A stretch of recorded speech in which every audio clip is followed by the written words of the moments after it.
What's going on? Brennan Mejia here. Today I want to actually break down a little bit of the differences between the American toys for Power Rangers and the Japanese versions. Now, in case you didn't know, in Japan, it's not actually called Power Rangers. It comes from something called Super Sentai, which Power Rangers basically takes footage from Super Sentai and then splices it with new original footage with American actors to make Power Rangers that you all love and know. So today we're going to actually look at some of the differences and compare them and then maybe see which toys we like better.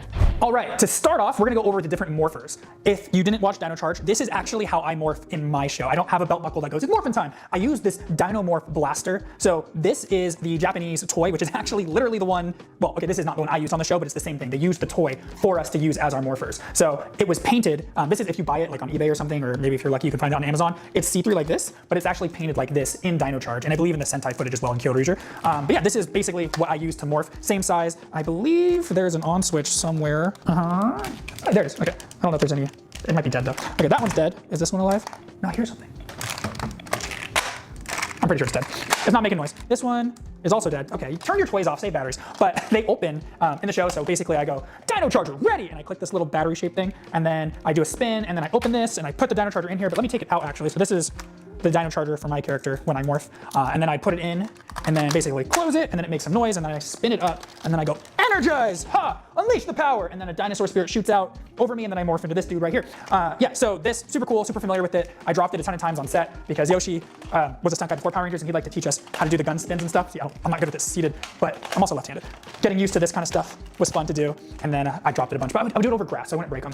So yeah, these two are literally the same, just one's painted, one's not. In comparison to the American toy, which is this little dude here, I'm not a fan of this one for a couple reasons. One, it's way littler, which I get, it's for kids versus, being a collectible more towards adults. But two, you can't actually do the morph with this because you need this piece to be connected like it is on this to do that spin, because that's part of the choreography for my morph in the show. You can't spin this, there's nothing, and I'm sure they did that so kids wouldn't get their fingers caught and break or get sued, but it's just a bummer that you can't morph with this toy. But you can do like a flash morph, you're just like, energize, which I did in the show a couple times. Still spins and all of that, but this one also doesn't have the same area. How do we not open this one? Oh, okay, so you have to hit just the tail. In here though, the Dino Charger, I don't actually have one in here. It doesn't fit the normal Dino Charger, so even those are smaller too, versus these again from Japan being the props that we used on the show. So comparing them side by side, the American one's not bad, but I definitely prefer the Japanese version for this particular prop toy collectible.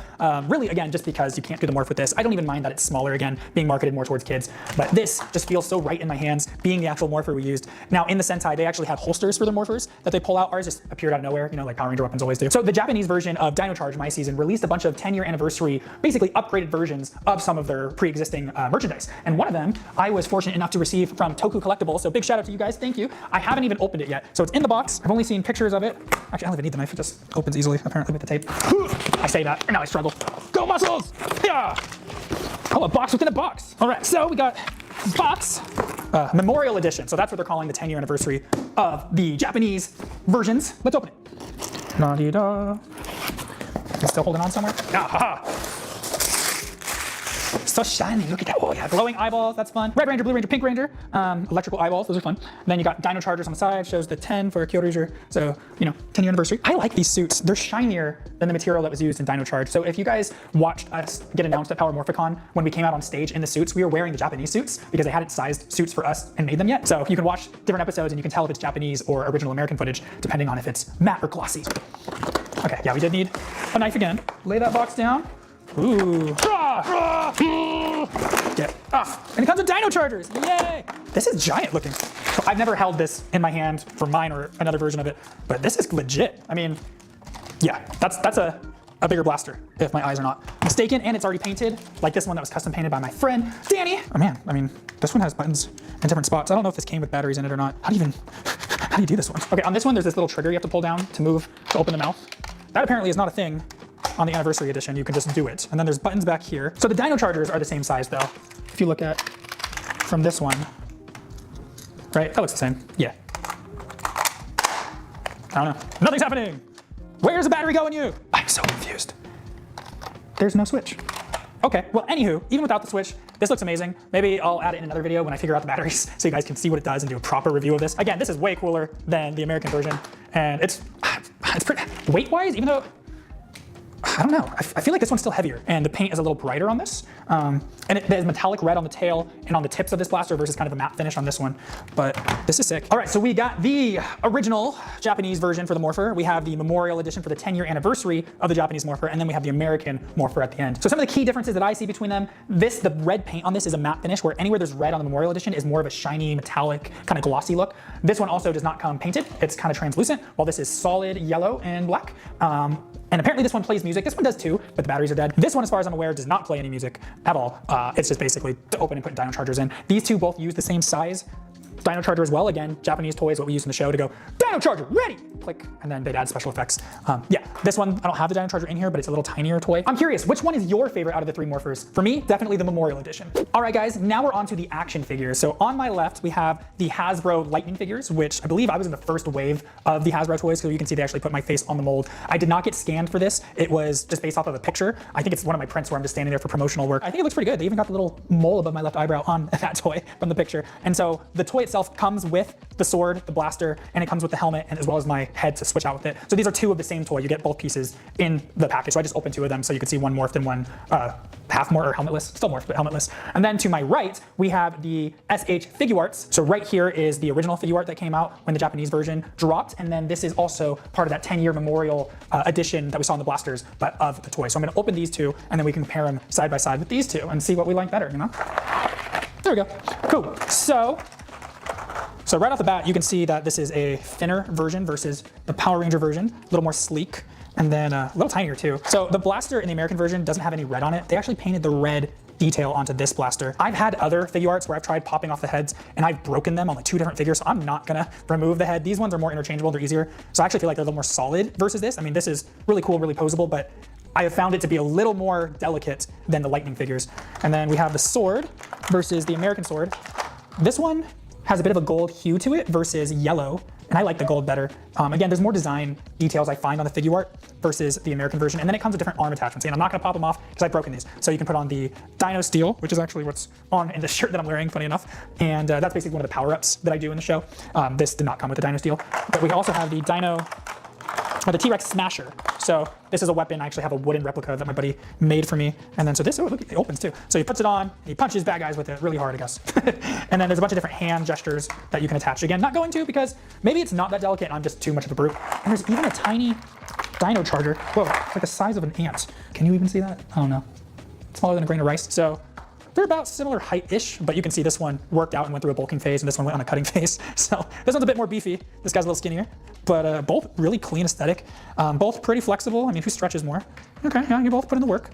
Okay, can you do side splits? Okay, pretty good, pretty good. Can you do the side splits? Yeah, okay. Between the American version so far, I haven't opened the Memorial Edition and the Japanese version of the Figuart. I like the American versions because they actually put the actors' heads on them, and that's really cool to me. I think I'm just so honored to actually have an action figure, not just a generic Red Ranger from Dino Charge, but literally me with a different haircut right now in the Lightning figures. We're gonna open up the Memorial Edition of Kyoru Red.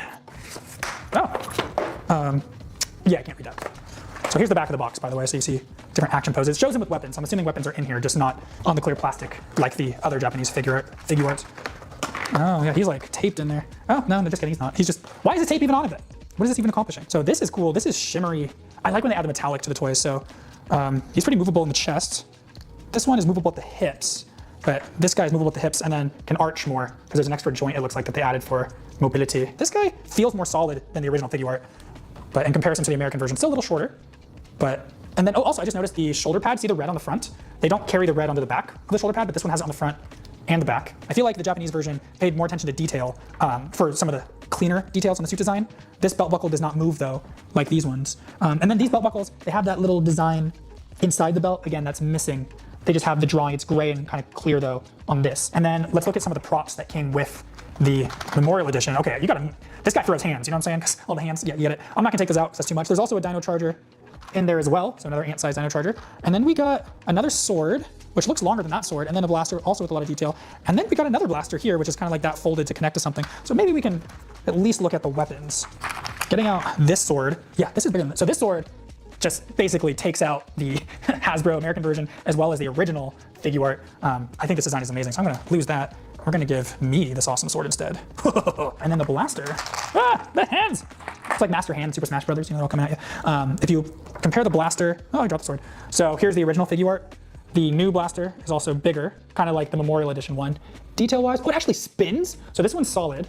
And the figure art, you can see, you can actually spin the little, I don't know, can you see that? It spins. It spins. That's legit. It doesn't actually open though. I wonder if you can put a Dino Charger in it. Can you put a Dino Charger in this one? No. Dino Charger doesn't fit in that. The American one, again, doesn't have as much detail. But let's get the Dino Charger up too, just to make sure it's the same size or not. Whoa, they actually, so this one, again, super tiny, but they actually put the little T-Rex in it. So it's like the full-size Dino Charger. It looks like you can actually put the Dino Charger in here. I'm gonna get it stuck and never see it again. No, it went in. Does it come out though? It does. Okay, well, it doesn't open, like the tail doesn't go down, but you can legit put a Dino Charger in the figure art. So to recap, the differences, again, on the left, we have the Hasbro Lightning Collection, then we have the figure art Japanese versions to the right. Biggest difference I see is the level of detail, not just on the suits in the Japanese version, but also on the weaponry. There's more paint detail, there's more suit design with like the nose of the T-Rex going across the chest, and there's more articulation in especially the Memorial Edition versus the Lightning figures. Now what I do like about the Lightning figures is they feel more sturdy to me. If I were actually to play with these as a kid or to want to collect them, I don't feel like I'd break them as easily. I have broken at least 2 of the original figure arts trying to pop the head off. So I don't switch out the hands. I've broken an arm on it before, and that's just me maybe because I'm pretty rough, but popping the heads off on this because again, the Lightning figure comes with the civilian head as well as the helmet. These just come helmeted as they are. So I love the fact that you can see the detail on the faces, but then that detail is more lacking on the actual suit and the weapons that come with them. But the detail level, especially on the Memorial Edition, is ridiculous. I mean, you can literally put that ant-sized Dino Charger into the blaster and to the sword, which is amazing. Yeah, so there you go. What figure do you like the most? Is it the original figure art, the Memorial Edition, or do we like the Lightning figures? All right, guys, so we have compared action figures, but now if you want to see me versus my action figure, watch this video.